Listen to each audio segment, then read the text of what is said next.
Today we will be presenting a critique of the paper, Comparative Efficacy of Postpartum Sterilization with the Titanium Clip versus Partial Salpingectomy, a randomized control trial.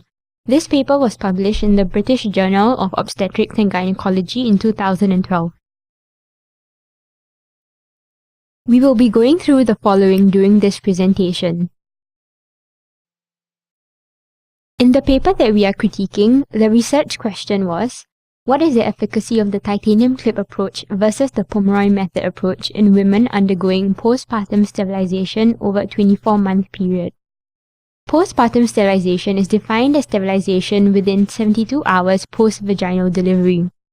The study was done because even though there were well-established efficacies for interval sterilization, defined as sterilization after 6 weeks post-delivery, there was unclear data to support postpartum sterilization.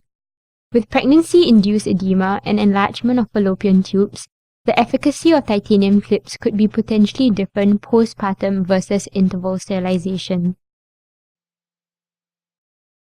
Two commonly used methods for sterilization are partial salpingectomy and the titanium clip.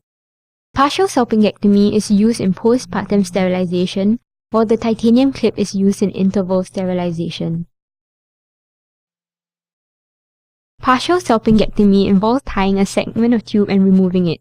There are many variations of this technique. The tubal ligation procedure described by Dr. Ralph Pomeroy a century ago is most commonly used today. With the Pomeroy method of tubal ligation, part of the tube is elevated to create a loop or knuckle as seen in the first picture. An absorbable ligature is tied around the base of the elevated segment and the tubal segment is cut out as seen in the middle picture. Within a few days, the peritoneum grows over and covers the cut ends of the tubal segments. The cut ends of the fallopian tube separate as the ligature dissolves. The peritoneal covering and separation of the remaining tubal segment prevent them from reattaching to each other, as seen in the last picture. Comparing the Pomeroy technique and the titanium clip, the Pomeroy has a long-established efficacy, but is challenging in obese women and women with adhesions. There is also a risk of mesosalpingeal hemorrhage. With the titanium clip, there's ease and speed, and there's also minimal damage to tube and surrounding structures, making it a reversible procedure. However, there is a risk of operator error. The clips may close prematurely or fall into the peritoneal cavity. 1,400 women between the years 1985 to 1989 were recruited from 4 centers in Taiwan, Thailand, Panama, and the Philippines. These women were randomized to titanium clip or partial salpingectomy. The procedures were performed within 72 hours of delivery, and patients were advised not to use contraception and were followed up at intervals of 1, 6, 12, and 24 months post-procedure. Statistical analysis with the live table method was used to estimate pregnancy rate. The main results in this study was that the titanium clip had a higher probability of pregnancy at 24 months than partial salpingectomy. However, there were poor follow-up rates for the study, which was 49% for both groups. This study is not without its limitations.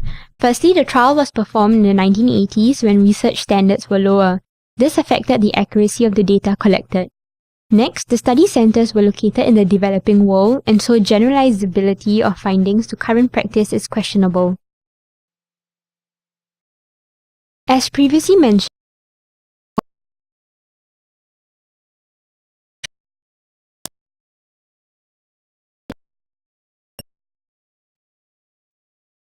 the data was also not stratified according to breastfeeding status of sexual activity, which would influence pregnancy rates. Missed spontaneous abortions that were not accounted for will also underestimate the number of pregnancies. In summary, the authors found that the equivalent efficacy of the clip compared with partial salpingectomy has not been demonstrated in postpartum women. However, based on our earlier critique, we think that the data set is less than ideal, and so the study may not be very reliable or applicable to current practice.